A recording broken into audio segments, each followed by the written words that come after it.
नमस्कार साथियों, आप सभी का स्वागत है जीएसटी के एक और सेशन के अंदर। मेरा नाम है केशव और आज हम स्टार्ट करेंगे रिटर्न अंडर जीएसटी चैप्टर की रिवीजन। चलिए जी सर, रिटर्न का मतलब क्या होता है? रिटर्न कौन फाइल करता है? रिटर्न क्यों फाइल की जाती है? सर, रिटर्न का मतलब होता है जो भी हमने सेल करी, जो भी हमने परचेज करी during the tax period. Let suppose हमने पिछले महीने कुछ सेल की और कुछ परचेज की, तो सेल की और परचेज की इंफॉर्मेशन हमको डिपार्टमेंट को देनी पड़ेगी ना सर। तो जो सेल और परचेज की इंफॉर्मेशन देंगे वो रिटर्न के फॉर्म में देंगे डिपार्टमेंट को। तो रिटर्न क्या होती है sir? Return means a statement. Return का मीनिंग है, एक रिटर्न है क्या? एक स्टेटमेंट है of information. Return means a statement of information which is furnished. कौन फर्निश करेगा इसको? सर, टैक्स पेयर फर्निश करेगा इसको। किसको किसको फर्निश करेगा सर? To GST department. और कब कब करेगा sir? At a regular interval. तो रिटर्न क्या होती है sir? Return means a statement of information which is furnished by the tax payer to GST department at a regular interval. चलिए जी सर, जीएसटी के अंदर वेरियस टाइप के tax payers होते हैं। अलग अलग टाइप के टैक्स पेयर्स अलग अलग टाइप्स की रिटर्न फाइल करते हैं। जैसे सर, मैं एक इंडिविजुअल हूं, मेरे पास पैन कार्ड है, तो मेरा जो रजिस्ट्रेशन होगा वो पैन कार्ड के बेसिस पे होगा। अरे सर, क्या बात कर रहे हो? हाँ जी हाँ, जीएसटी की बेसिकली सर, जीएसटी के अंदर जो रजिस्ट्रेशन के प्रोविजंस हैं वो पैन बेसिस पर होते हैं। जिसके पास पैन कार्ड होगा वो जीएसटी में रजिस्ट्रेशन लेगा। चलिए सर, एग्जांपल दीजिए सर। देखिए, मैं इंडिविजुअल हूं, मेरे पास एक पैन कार्ड है, तो मेरा जो रजिस्ट्रेशन होगा बिजनेस का, अगर मैं पार्टनरशिप फर्म बना के अपना बिजनेस स्टार्ट करता हूं, तो पार्टनरशिप फर्म के पास एक अपना अलग पैन होता है। तो पार्टनरशिप फर्म के पैन को अप्लाई करेंगे और फिर उस पैन के बेसिस पर जीएसटी रजिस्ट्रेशन लेंगे। सर, हमें नहीं बनानी पार्टनरशिप फर्म, हम तो इंडिविजुअल बिजनेस करेंगे अपना। कोई बात नहीं सर। तो जो इंडिविजुअल पर्सन का जो पैन कार्ड होगा, उस इंडिविजुअल पर्सन के पैन कार्ड के बेसिस पे आपकी रिटर्न फाइल होगी। सॉरी, आपको जीएसटी के अंदर रजिस्ट्रेशन मिलेगा, और जो रजिस्ट्रेशन मिलेगा आपको, उस रजिस्ट्रेशन के बेसिस पर आप अपनी रिटर्न फाइल करेंगे। तो जीएसटी के अंदर अलग अलग टाइप के टैक्स पेयर्स होते हैं और अलग अलग टाइप के टैक्स पेयर्स अलग अलग टाइप की रिटर्न फाइल करते हैं। सर, हमें समझ नहीं आ रहा। चलिए, कोई बात नहीं, एक बार चैप्टर स्टार्ट करते हैं ना, आपको सब समझ आएगा। एक बार चैप्टर शुरू करते हैं। देखिए, आप चैप्टर को ना मेरे हिसाब से करते चलिए। जिस तरीके से, जिस फ्लो में मैं आपको करा रहा हूं, आप उस फ्लो में चीजों को सुनते भी रहेंगे ना, आप प्रोविजंस लर्न कर लेंगे। आपने वीडियो अगर देख ली, और वीडियो देखने के बाद अगर आपने खुद से नोटिंग की, तब तो डेफिनेटली आपको सब चीजें ऑन टिप्स याद होंगी। मैं कहता हूं, अगर कोई बंदा लिखने के लिए मना कर देता कि सर मुझे नहीं लिखना, मैं तो सुन के याद करूंगा, मैं आपको कहता हूं सर, आप 3 बार 2 बार रिवीजन सुन लीजिएगा, मैक्सिमम 3 बार, आपको चीजें लर्न हो जाएंगी आराम से। चलिए शुरू करते हैं जी। देखिए, जीएसटी के अंदर 2 रिटर्न मेन होती है हमारी। मेन क्या होती है सर? सर, कॉमनली रिटर्न है वो, नॉर्मली वो ही रिटर्न होती है। रिटर्न तो बहुत सारी होती है, लेकिन नॉर्मली एक पर्सन GSTR 1 एंड GSTR 3 भी फाइल करता है सर। नॉर्मली या जनरली एक पर्सन कौन सी दो रिटर्न फाइल करता है सर? GSTR 1 एंड GSTR 3 भी। देखिए, GSTR 1 के अंदर क्या इंफॉर्मेशन जाती है? GSTR 1 के अंदर इंफॉर्मेशन जाती है स्टेटमेंट ऑफ आउटवर्ड सप्लाई। जो भी एक टैक्सेबल पर्सन ने सेल की है, जो भी सेल की है टैक्सेबल पर्सन ने, उसकी इंफॉर्मेशन जाएगी GSTR 1 में। और जब पर्सन टैक्स पे करेगा, तो टैक्स की पेमेंट करने के लिए उसको GSTR 3 भी फाइल करनी पड़ती है जी। तो हम पढ़ेंगे who are the persons required to file GSTR 1 and GSTR 3 भी। कौन कौन से पर्संस GSTR 1 एंड GSTR 3 भी फाइल करेंगे? चलिए देखो, एक बार आपको इंटरप्ट कर रहा हूं। इसका आंसर है ना सर, इसका आंसर मैं आपको 4-5 लाइनें बोल दूंगा और बोल दूंगा सर ये होगी लाइनें। याद कर लीजिए अपने आप। एक ये प्रोसीजर है और एक ये प्रोसीजर सर आप मेरे हिसाब से याद कीजिए। सर आपके हिसाब से कैसे? जिस सीक्वेंस में मैं बोलता हूं, जिस सीक्वेंस में मैं बोलता हूं सर आप उस सीक्वेंस में याद कीजिए, आपको कभी दिक्कत नहीं आएगी। आप एक चीज याद करोगे, आपको दो चीज और याद करा दूंगा मैं। सर कैसे? चलिए एक बार चैप्टर शुरू करते हैं, मैं आपको बताता हूं किस तरीके से मैं अपनी बात कहना चाह रहा हूं। देखिए जीएसटीआर 1 एंड जीएसटीआर 3 कौन फाइल करता है? Sir GSTR 1 and GSTR 3 file करेंगे every registered person under GST including a casual taxable person, that is CTP. क्या बोला मैंने? सभी रजिस्टर्ड पर्सन, सभी पर्सन्स जो जीएसटी के अंदर रजिस्टर्ड है वो क्या फाइल करेंगे? जीएसटीआर 1 एंड जीएसटीआर 3 और जो रजिस्टर्ड पर्सन, सभी रजिस्टर्ड पर्सन की जो बात करी हमने, इसके अंदर बात करी हमने इंक्लूडिंग कैजुअल टैक्सेबल पर्सन। क्या मीनिंग होगा सर इस बात का? कैजुअल टैक्सेबल पर्सन भी जीएसटीआर 1 एंड जीएसटीआर 3 फाइल करेगा। तो सर कौन फाइल नहीं करेंगे? देखिए बट डू नॉट इंक्लूड, अब ये टोटल मैं 7 पर्सन्स के नाम बोलूंगा, ये 7 पर्सन्स के नाम आप मेरे सीक्वेंस में याद कीजिएगा। सर आपका सीक्वेंस हमें याद कैसे होगा? मैं याद कराऊंगा जी आपको। देखिए सबसे पहले हम 4 नाम याद करेंगे जो 3 वर्ड से मिलकर बने होंगे। क्या बोला मैंने? सबसे पहले हम 4 नाम याद करेंगे जो कितने वर्ड से मिलकर बने होंगे? 3 वर्ड से। 4 नाम 3 वर्ड से, 4 नाम 3 वर्ड से मिलकर बने होंगे। सबसे पहला आता है सर आपका सीटीपी। अरे सर आपने तो बोला था CTP casual taxable person file करेगा जीएसटीआर 1 एंड जीएसटीआर 3। सुनो तो सही, GSTR 1 and GSTR 3 every registered person file करेगा including casual taxable person, but do not include, अब ये बंदे फाइल नहीं करेंगे। पहले 4 बंदे जिनका नाम तीन शब्दों से मिलकर बनेगा। पहला है सीटीपी। यहाँ पर सीटीपी का मतलब कैजुअल टैक्सेबल पर्सन नहीं होगा, यहाँ पर सीटीपी का मतलब होता है कॉम्पोजिशन टैक्सेबल पर्सन। तो number 1 composition taxable person, number 2 ISD input service distributor, number 3 TDS deductor, number 4 TCS collector. क्या बोला सर मैंने? पहले 4 नाम किस तरीके से याद करेंगे? जिनको जीएसटीआर 1 जीएसटीआर 3 फाइल नहीं करनी, जिनके नाम में 3 शब्द है। पहला CTP composition taxable person, number 2 ISD input service distributor, number 3 TDS deductor, number 4 TCS collector. चलिए सर हमें 4 नाम याद हो गए। सर आपने कहा था मैं आपको 7 नाम याद कराऊंगा। चलिए सर 5वां नाम जो याद होगा ना हमारा, वो 4 शब्दों से मिलकर बना होगा। सर क्या करा रहे हो बेटा? पहले जो 4 नाम है वो 3 शब्दों से मिलकर बने होंगे और जो 5वां नाम है वो 4 शब्दों से मिलकर बना होगा, उसका नाम है एनआरटीपी। तो 5 नाम किस तरीके से याद करेंगे? पहले 4 तो 3 वर्ड से मिलकर बनेंगे और जो 5वां नाम है वो 4 वर्ड से मिलकर बना होगा। पहला CTP composition taxable person, number 2 input service distributor, number 3 TDS deductor, number 4 TCS collector, number 5 NRTP non resident taxable person, NRTP non resident taxable person. चलिए 2 नाम और याद करेंगे। नंबर आपका आएगा नंबर 6 पे, आए नंबर 7 पे। नंबर 6 पे आएगा सर आपका, और नंबर 7 पे जो आएगा उनका जो नाम बनेगा ना वो ओ से बनेगा। किससे बनेगा सर? ओ से बनेगा, ओ। नंबर 6 पे आएगा सर आपका OIDAR सर्विस प्रोवाइडर। नंबर 7 पे आएगा सर आपका ऑनलाइन मनी गेमिंग की जो सर्विस प्रोवाइड करता है वो पर्सन। नंबर 6 पे आएगा सर आपका OIDAR सर्विस प्रोवाइडर। नंबर 7 पे आएगा आपका सर ऑनलाइन मनी गेमिंग की सर्विस प्रोवाइडर जो बंदा करता है। तो ये टोटल 7 पर्सन हुए जिनको जीएसटीआर 1 एंड जीएसटीआर 3 पे फाइल नहीं करनी। याद करा सर एक बार। नंबर 1 पे आएगा क्या आपका? Composition taxable person. नंबर 2 पे आएगा आपका इनपुट सर्विस डिस्ट्रीब्यूटर। नंबर 3 पे आएगा सर आपका टीडीएस डिडक्टर। नंबर 4 पे आएगा आपका टीसीएस कलेक्टर। नंबर 5 पे आएगा आपका NRTP non resident taxable person.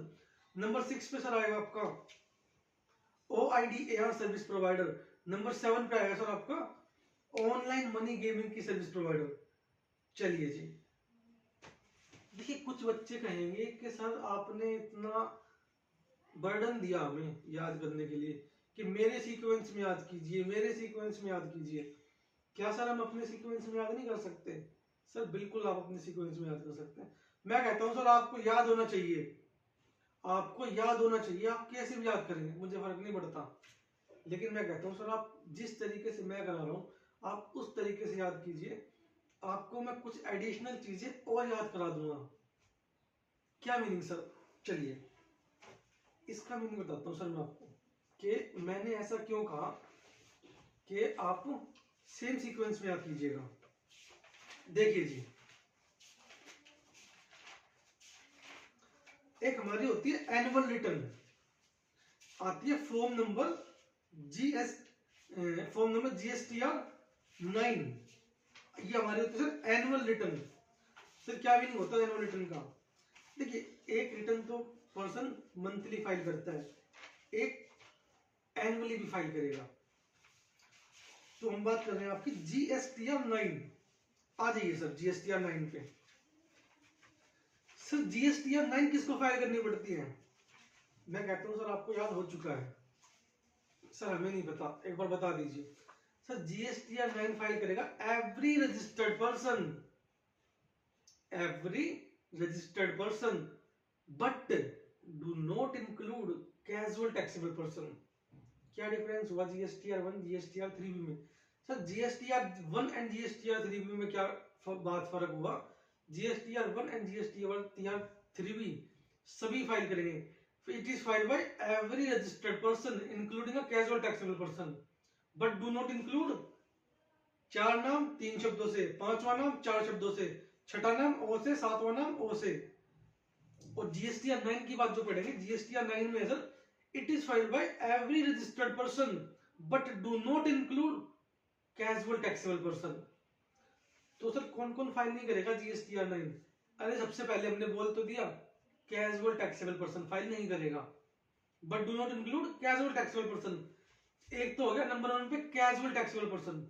Sir ध्यान देना GSTR 1 एंड GSTR 3 में जो हमने पहले 5 नाम याद किए थे उसमें से number 2, number 3, number 4 and number 5 नाम जो है वो तो एज इट इज आ जाएंगे, और जो नंबर 1 नेम था वहां पर आ जाएगा कैजुअल टैक्सेबल पर्सन, कंपोजिशन नहीं आएगा, कैजुअल टैक्सेबल पर्सन। सर एक बार नटशेल में समझाइए। In nutshell every registered person is required to file GSTR 9, but following persons do not file GSTR 9. Number 1, casual taxable person. Number 2, input service distributor. Number 3, TDS deductor. Number 4, TCS collector. And number 5, NRTP. चलिए जी sir GSTR 1 and GSTR 3 भी तो हमारी हो गई और आपने हमें GSTR 9 की बता दी। सर एक 9C और याद कर लीजिए मेरे कहने से, GSTR 9C और याद कर लीजिए सर मेरे कहने से। सर क्या करा रहे हो आप? देखो बच्चा, मैं वो सारे रिटर्न एक साथ याद करा रहा हूं आपको जहां पर कॉमन चीजें हैं। क्या बोला मैंने? जिन रिटर्न को फाइल करने के लिए जो पर्सन फाइल करेंगे और जो पर्सन फाइल नहीं करेंगे वो लगभग कॉमन है। अगर मैं सबसे पहले आपको वो रिटर्न याद करा रहा हूं GSTR 9C। सर 9C क्या होता है? GSTR 9C है सर आपकी annual reconciliation statement which is self certified.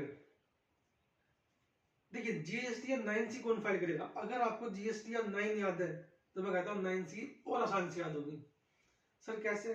देखिए GSTR 9C के बारे में कहा जाता है कि it is filed by every registered person but do not include casual taxable person. तो पहली एक्सेप्शन क्या हो गई? Casual taxable person. और जो बाकी की 4 एक्सेप्शन जो है सेम ही तो है, बिल्कुल सेम है GSTR 9 एंड GSTR 9C। क्या बोला सर मैंने? GSTR 9 एंड GSTR 9C की जो एप्लीकेबिलिटी है, नॉन एप्लीकेबिलिटी है, बिल्कुल सेम है, सिर्फ एक नन्हा सा फर्क है। GSTR 9C तभी फाइल की जाएगी जब करंट फाइनेंशियल ईयर में आपकी टर्नओवर एक्सीड कर जाएगी 5 करोड़ रुपीज से। क्या मीनिंग सर? जिस फाइनेंशियल ईयर में हम बिजनेस कर रहे हैं अगर उस फाइनेंशियल ईयर की टर्नओवर एक्सीड कर जाती है 5 करोड़ रुपीज से, तभी जीएसटीआर 9C फाइल की जाएगी, अदरवाइज जीएसटीआर 9C फाइल नहीं की जाएगी। तो सर एक बार हमें डिफरेंस बता दो जीएसटीआर 9 एंड जीएसटीआर 9C में। देखिए जीएसटीआर 9 में क्या बात की हमने, it is filed by every registered person but do not include casual taxable person. तो कौन फाइल करेगा जीएसटीआर 9? सभी रजिस्टर्ड पर्सन। लेकिन कौन फाइल नहीं करेगा? Casual taxable person. Number second पे आईएसडी, नंबर थर्ड पे टीडीएस डिडक्टर, नंबर फोर्थ पे टीसीएस कलेक्टर, नंबर फिफ्थ पे आएगा सर आपका एनआरटीपी।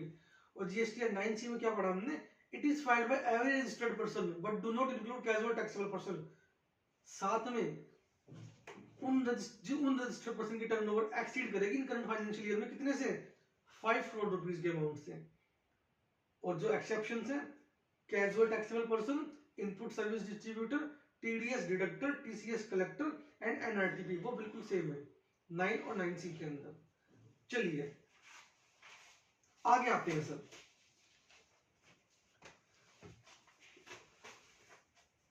सर हमें ये बता दीजिए एक बार, आपने जीएसटीआर 1 एंड जीएसटीआर 3B के लिए तो ये तो बता दिया कि कौन फाइल करता है और कौन फाइल नहीं करता है। अब सर एक बार ड्यू डेट बता दीजिए हमें कि जीएसटीआर 1 एंड जीएसटीआर 3B की ड्यू डेट क्या होगी। देखिए जी, जीएसटीआर 1 एंड जीएसटीआर 3B, देखिए कुछ टैक्स पेयर्स जो होते हैं ना, वो हर महीने रिटर्न फाइल करते हैं। कुछ टैक्स पेयर्स बोलते हैं साहब हमसे हर महीने रिटर्न फाइल नहीं होगी, हम तो क्वार्टरली कर सकते हैं रिटर्न फाइल। अब कौन पर्सन क्वार्टरली करते हैं, कौन पर्सन मंथली करते हैं, अभी हमें इस चीज पे नहीं जानना।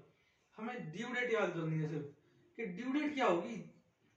जो बंदा मंथली फाइल करता है और जो बंदा क्वार्टरली फाइल करता है जीएसटीआर 1 एंड जीएसटीआर 3B, तो उनकी ड्यू डेट क्या होगी जी। देखिए जीएसटीआर 1 एंड जीएसटीआर 3B की ड्यू डेट, अगर एक पर्सन मंथली रिटर्न फाइल करता है तो जिस मंथ की रिटर्न फाइल करनी है, जीएसटीआर 1 के बारे में सर पढ़ रहे हैं पहले, जीएसटीआर 1 फाइल होगी जिस महीने की रिटर्न फाइल करनी है उससे अगले महीने की 11 तारीख सर। और जीएसटीआर 3B की ड्यू डेट होगी सर जिस महीने की हमें रिटर्न फाइल करनी है उससे अगले महीने की 20 तारीख सर। चलिए जी अगले टॉपिक पे आते हैं। अगर tax payer monthly return file नहीं करता, क्वार्टरली रिटर्न फाइल करता है, अगर tax payer monthly return file नहीं करता, क्वार्टरली रिटर्न फाइल करता है सर, तो इस केस में ड्यू डेट क्या होगी सर। इस केस में ड्यू डेट होगी आपकी, जीएसटीआर 1 की बात करेंगे पहले। देखिए जिस क्वार्टर की रिटर्न फाइल करनी है जीएसटीआर 1, जिस क्वार्टर की जीएसटीआर 1 फाइल करनी है, जब वो क्वार्टर खत्म होगा उससे जो अगला महीना आएगा उसकी 13 तारीख। और जो जीएसटीआर 3B है सर, जिस क्वार्टर की हमें रिटर्न फाइल करनी है ना, जिस क्वार्टर की हमें रिटर्न फाइल करनी है उससे जो अगला महीना आएगा उसकी 22 तारीख या फिर 24 तारीख। सर यहाँ पर 22 तारीख और 24 तारीख, ये 2 तारीख क्यों ली आपने, ये 2 डेट्स क्यों ली सर? कुछ स्टेट में तो 22 तारीख है, कुछ स्टेट में 24 तारीख है।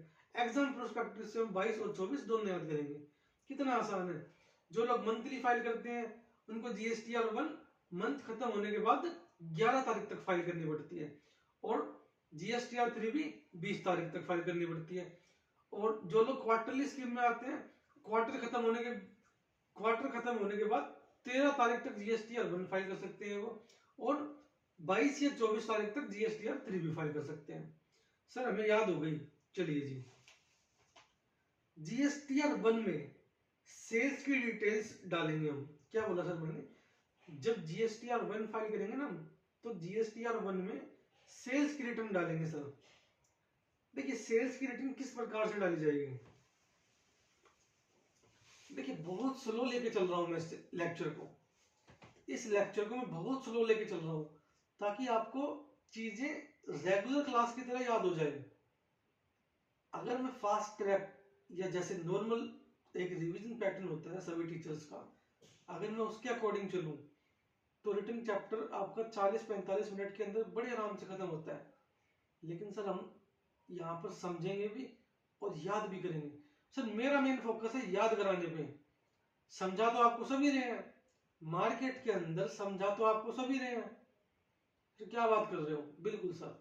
आपको समझाने के लिए एक बच्चा, लेट्स सपोज एक बच्चा किसी भी टीचर से पढ़ के आ रहा है, समझा तो आपको वो भी देगा। सर कैसे समझाएगा, आप देखिएगा, आप पढ़िए, इनकम टैक्स पढ़िए आप, आपको कोई भी बच्चा क्वेश्चन सोल्व करके दिखा देगा कि हाँ भाई ऐसे क्वेश्चन सोल्व हुआ, समझा देगा, ऐसे समझ, ऐसे समझ, ऐसे समझ। सर जो प्रोसीजर है, समझना और याद करना दोनों एक अलग अलग चीजें हैं। तो हम समझेंगे भी, याद भी करेंगे, लेकिन मेन फोकस होगा हमारा याद करने पे। अगर कोई चीज समझ में ना भी आई, साइड रखो, याद करा दूंगा, एग्जाम में फेल नहीं होगे आप। जीएसटी का एग्जाम बड़ा आसान एग्जाम होता है सर। जो बच्चे जीएसटी के एग्जाम में, मतलब मैं क्या कहूं सर, मैं कहता हूं जीएसटी के एग्जाम में आप फेल नहीं हो सकते। आप सीए इंटरमीडिएट में पढ़ते हैं, 50 नंबर का जीएसटी का एग्जाम आता है आपका, 50 नंबर का इनकम टैक्स का एग्जाम आता है आपका। मैं कहता हूं सर 50 में से 45 हमारा मेन मिनिमम टारगेट है। और सर पूरे सब्जेक्ट के अंदर जो हमारा पासिंग क्राइटेरिया 40 नंबर है, तो मैं कहता हूँ सर 40 से लेके 45 तो मैं कहता हूँ मिनिमम लेके आने अपने को। तो सर इनकम टैक्स अगर किसी का कमजोर रह भी गया, इनकम टैक्स में अगर वो कम स्कोर कर ले, एग्जामिनेशन तो तब भी आ जाएगी उसकी। चलिए जी, अपने टॉपिक पे आते हैं सर। जीएसटीआर 1, जीएसटीआर 1 में सेल्स की डिटेल डालेंगे जी हम। सर सेल्स की डिटेल किस तरीके से डालेंगे, देखिए अगर एक रजिस्टर्ड पर्सन, हम रजिस्टर्ड है जीएसटी के अंदर, और हम सेल जो कर रहे हैं वो भी किसी रजिस्टर्ड पर्सन को ही कर रहे हैं, तो इस केस में सर जो डिटेल डालेंगे ना, वो डालेंगे B2B, सॉरी वो डालेंगे इनवॉइस वाली डिटेल। अगर हम सेल कर रहे हैं रजिस्टर्ड पर्सन को, देखिए जब हम सेल करते हैं रजिस्टर्ड पर्सन को, उसको बोलते हैं B2B सेल्स। तो अगर हम सेल्स करते हैं किसको, रजिस्टर्ड पर्सन को, इंक्लूडिंग यूआईएन होल्डर्स, तो इस केस में जो डिटेल डालेंगे हम सेल्स की, वो डालेंगे इनवॉइस वाइज। तो सर अगर हम सेल करते हैं किसी अनरजिस्टर्ड पर्सन को, तो डिटेल किस तरीके से डालेंगे, चलिए इस बारे में पढ़ते हैं। अगर हम सेल करते हैं, सप्लाई करते हैं, देखिए जीएसटी में सेल का मीनिंग और सप्लाई का मीनिंग सेम होता है। सेल को ही सप्लाई बोलते हैं जी। अगर हम सेल करते हैं अनरजिस्टर्ड पर्सन को, तो हम चेक करेंगे कि सेल इंट्रा स्टेट है या फिर इंटर स्टेट है। अगर सेल जो हमारी वो इंट्रा स्टेट है, अगर जो हमारी सेल है वो इंट्रा स्टेट है, तो इस केस में सर हम कंसोलिडेटेड डिटेल फाइल करेंगे। कंसोलिडेटेड डिटेल फाइल करेंगे ऑल इनवॉइसेस की, टैक्स रेट वाइज।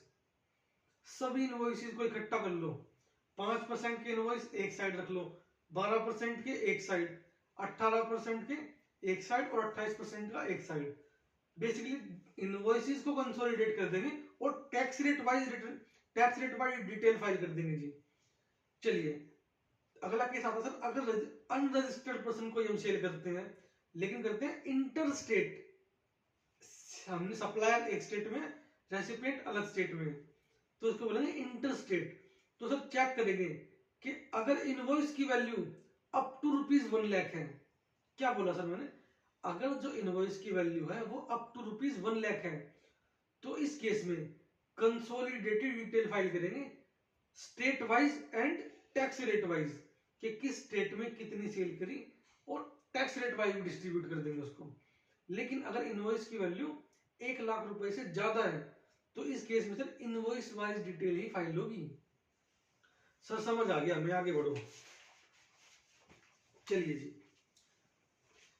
सर आगे जो बात आती है वो आती है जी, explain the circumstances where registered person shall not be allowed to file GSTR1 और इनवॉइस फर्निशिंग फैसिलिटी। कब कब ऐसा होगा, 4 सर्कमस्टांसेस होंगे सर, टोटल ऐसे 4 सर्कमस्टांसेस होंगे जहां पर रजिस्टर्ड पर्सन को या टैक्स पेयर को GSTR1 फाइल नहीं करने दी जाएगी, ना तो GSTR1 फाइल करने दी जाएगी, ना ही इनवॉइस फर्निशिंग फैसिलिटी फाइल करने दी जाएगी।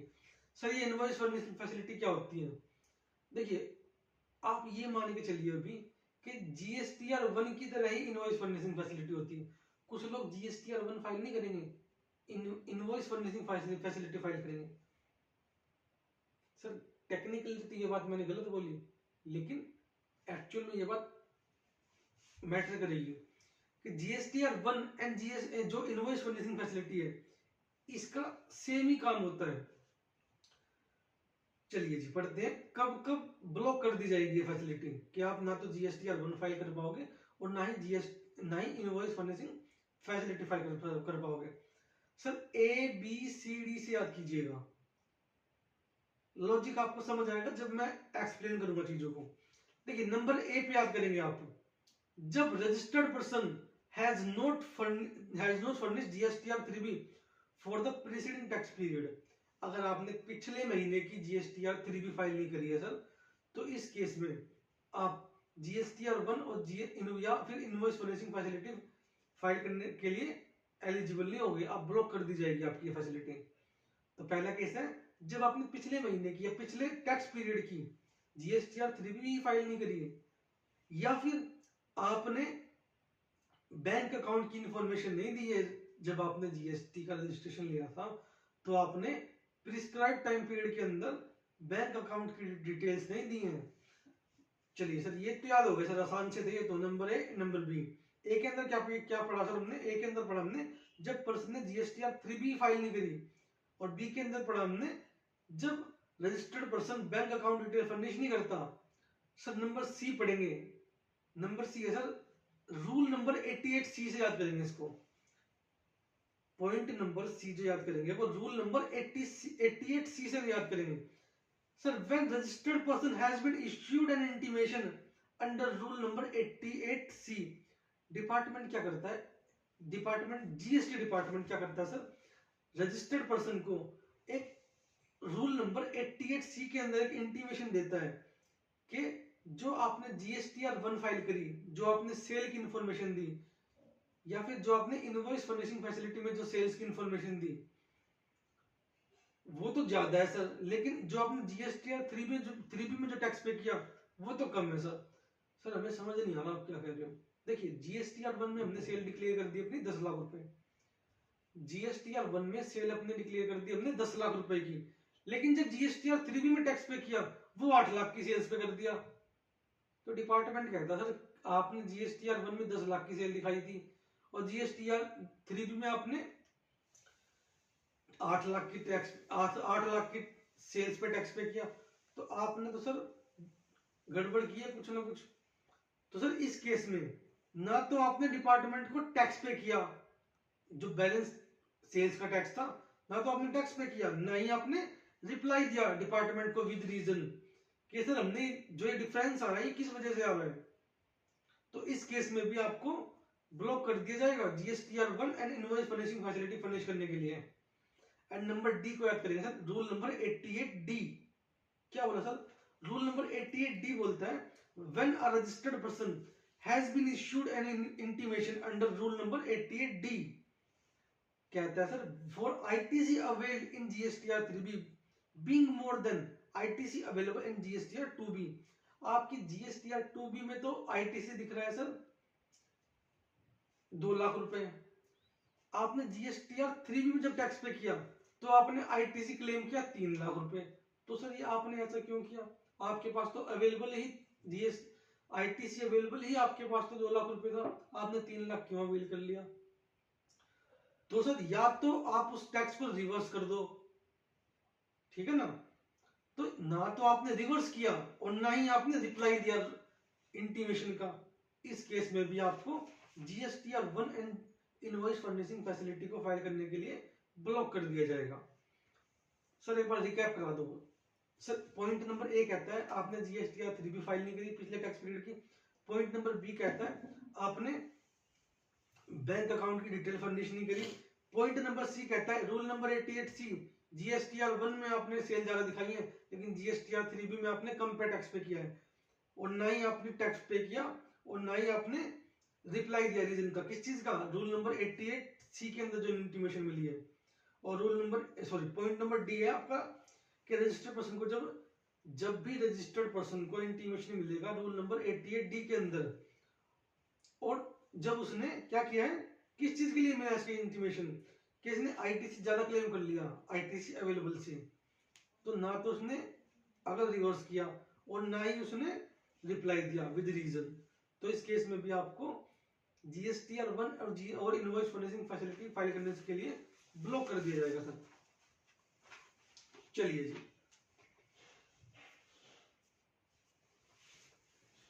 सर एक टॉपिक और पढ़ेंगे आज, लेक्चर हमारा अभी कंप्लीट नहीं हुआ है। देखिए ये जो रिवीजन कर रहे हैं ना आज हम, ये लेक्चर फॉर्म में कर रहे हैं, आप इसको रिवीजन मत समझिएगा, ये प्रॉपर क्लास के फॉर्म में आपको रिवाइज करा रहा हूं मैं, तो एक प्रॉपर क्लास है सर ये। तो इसमें पढ़ेंगे जी, how a person can rectify error in GSTR1 and GSTR3B। क्या मीनिंग हुआ सर इस बात का?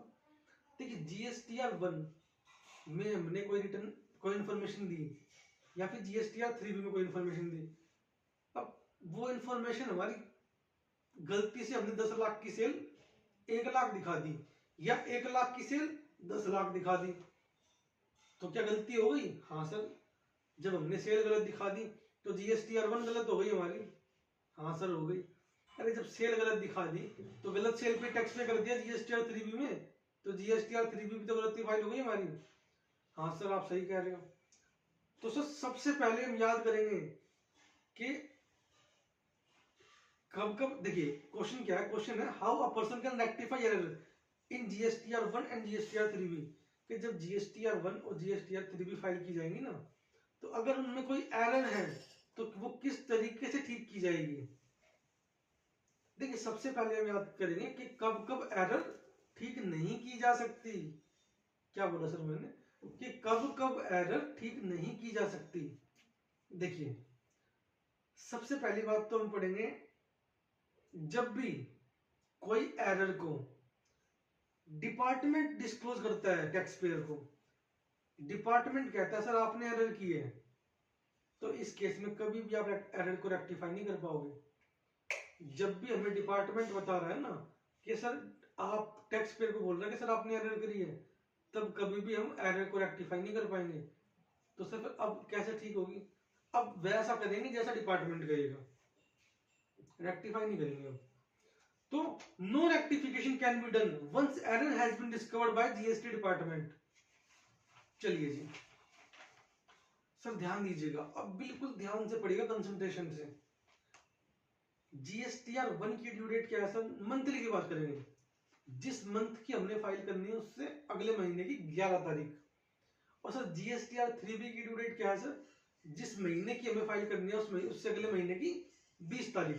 लेट्स सपोज कि हमने GSTR1 11 तारीख को फाइल कर दी और उसमें 10 लाख की सेल हमने 1 लाख रुपए दिखा दी। पॉसिबल है सर, अकाउंटेंट है सर, गलती हो सकती है। तो सर क्या होता है, अगर GSTR3B की जो ड्यू डेट है, जो टैक्स पेमेंट की ड्यू डेट है, जो 20 तारीख होगी हमारी, जिस महीने की हम GSTR3B फाइल कर रहे हैं उससे अगले महीने की जो ड्यू डेट होगी GSTR3B की, वो क्या से होगी सर? 20 तारीख। अगर हमने 20 तारीख से पहले पहले एरर आइडेंटिफाई कर ली अपनी कि सर हमसे तो एरर हुई है, GSTR3B फाइल करने से पहले अगर हमने एरर आइडेंटिफाई कर ली, तो डिपार्टमेंट कहता है, जीएसटी डिपार्टमेंट हमें कहता है, तो एरर को रेक्टिफाई करने के लिए आप एक GSTR1A के नाम से रिटर्न फाइल कर दीजिए, आपकी एरर रेक्टिफाई हो जाएगी। क्या बोला सर मैंने? Such person may furnish additional detail in GSTR1A after filing GSTR1 but before filing GSTR3B of such tax period। अगर हमने GSTR1 फाइल कर दिया और उसमें कोई गलती हुई है, तो और वो गलती हमें पता चल गई GSTR3B फाइल करने से पहले, तो हम GSTR1A के नाम से एक रिटर्न फर्निश कर देंगे और उसमें अपनी एरर को ठीक कर लेंगे। अच्छा सर अब सुनिएगा मेन बात जो आती है, मैं कहता हूं सर GSTR1 भी फाइल कर दी, GSTR3 भी फाइल कर दी। लेट्स सपोज एग्जांपल से याद कीजिएगा सर इसको। अप्रैल 2024 की हमने GSTR1 एंड GSTR3 भी फाइल की है जी। क्या बोला सर मैंने? अप्रैल 2024 मंथ की GSTR1 एंड GSTR3 भी फाइल कर दी हमने। कब फाइल करेंगे सर? अगला महीना मई महीने की 11 तारीख तक तो हमने GSTR 1 फाइल कर दी, और मई महीने की 20 तारीख तक हमने GSTR 3 भी फाइल कर दी। चलिए सर, अब हमारे अकाउंट्स क्लोज हो रहे थे, मार्च की 31 मार्च तक अकाउंट्स को फाइनलाइज करना पड़ता है। फाइनेंशियल ईयर 2024-25 के अकाउंट फाइनलाइज हो रहे थे सर। अब हमने देखा कि जी हमने तो एरर कर रखी है, अप्रैल महीने में जो हमने GSTR 1 और GSTR 3 भी फाइल की थी उनमें उसमें तो एरर है, बाकी महीनों की में एरर नहीं है। अप्रैल महीने की जो भरी थी हमने उसमें एरर है जी। तो सर अब कैसे ठीक करें, क्या अब रेक्टिफाई हो सकता है? हाँ सर, अभी भी रेक्टिफाई हो सकता है। सर अब कैसे रेक्टिफाई होगा? देखिए, रेक्टिफिकेशन करेंगे through amendment table in the return of subsequent months. हम जो रेक्टिफिकेशन करेंगे वो करेंगे through amendment table in return of subsequent months. लेकिन मैक्सिमम कब तक कर पाएंगे? सर मैक्सिमम कर पाएंगे हम अर्लियर ऑफ, जब फाइनेंशियल ईयर खत्म होगा 2024-25 का फाइनेंशियल ईयर कब खत्म होगा? 31 मार्च 2025 को जी, 31 मार्च 2025 को फाइनेंशियल ईयर खत्म होगा। तो फाइनेंशियल ईयर खत्म होने के बाद जो 30 नवंबर आएगी जी, फाइनेंशियल ईयर खत्म होने के बाद जो 30 नवंबर आएगी वो डेट, या फिर actual date of filing of annual return, actual date of filing of annual return whichever is earlier. तो 30 November of following the end of financial year, या फिर actual date of filing of annual return. तो हमारा जो example था उसमें 30 नवंबर, और लेट्स सपोज हमने एनुअल रिटर्न फाइल करी 31 दिसंबर 2025 को, तो 30 नवंबर तक हम इसको ठीक कर सकते हैं GSTR 1 एंड GSTR 3 में जो हमने एरर की है। सर ये टॉपिक भी खत्म होता है। एक लास्ट चीज सर इस टॉपिक में, देखिए एग्जाम में कैसे क्वेश्चन पूछा जाता है। एग्जाम में क्वेश्चन आपसे ये नहीं पूछेगा कि आप रेक्टिफाई करो, एग्जाम में पूछेगा कि क्या ये जो एरर की है क्या इसको रिवाइज रिटर्न से ठीक किया जा सकता है? तो सर ध्यान दीजिएगा, जीएसटी के अंदर कभी भी रिवाइज रिटर्न का कंसेप्ट नहीं होता। जीएसटी के अंदर कभी भी रिटर्न को रिवाइज करने का कंसेप्ट नहीं होता। इनकम टैक्स में तो हम रिटर्न को रिवाइज कर देते हैं, लेकिन सर जीएसटी में हम रिटर्न को रिवाइज नहीं करते। जो रिटर्न फाइल कर दी वो फाइल कर दी। अब अगर आपको आपके पास कोई एरर आई है तो आप उसको रेक्टिफाई कर दोगे, रिटर्न को रिवाइज नहीं करोगे। तो एमसीक्यू में भी आपसे पूछा जा सकता है कि क्या जीएसटी के अंदर रिटर्न को रिवाइज कर सकते हैं?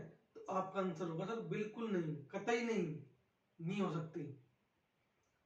तो सर आज की क्लास को यहीं खत्म करेंगे, लेकिन मैं कहता हूं सर आज आपने जो पढ़ा आप उसका एक बार रिव्यू जरूर दीजिएगा मुझे कमेंट सेक्शन के अंदर। आज हमने बहुत स्लो पढ़ाया है, बहुत स्लो चले हैं हम, रेगुलर क्लास की तरह आज हमने चैप्टर रिवाइज किया है सर। जिस तरीके से रेगुलर क्लासेस जो होती हैं उसके अकॉर्डिंगली आज हमने रिवीजन किए, ना कि फास्ट भगा के। तो सर क्या हमने टीडीएस और टीसीएस की रिवीजन भगा के की थी? बिल्कुल नहीं सर। जो चैप्टर जितना टाइम डिजर्व करता है, जो हमारी रिवीजन हो रही है ना सर, वो इन डेप्थ रिवीजन चल रही है। ऐसा नहीं हो रहा कि हम बस हमारा टारगेट है कि बस आओ 15 मिनट 20 मिनट फटाफट अपनी बातें क्या के निकलो। सर अपना ऑब्जेक्टिव है जो हमारी लेक्चर्स को, जो हमारी क्लासेस को सुन रहा है उसको वो चीजें समझ जाए, याद हो। तो सर आज की क्लास को यहीं एंड करते हैं, अगली क्लास में दोबारा से क्लास को रिज्यूम करेंगे रिटर्न चैप्टर्स की। तो अभी के लिए धन्यवाद, thank you so much and stay connected.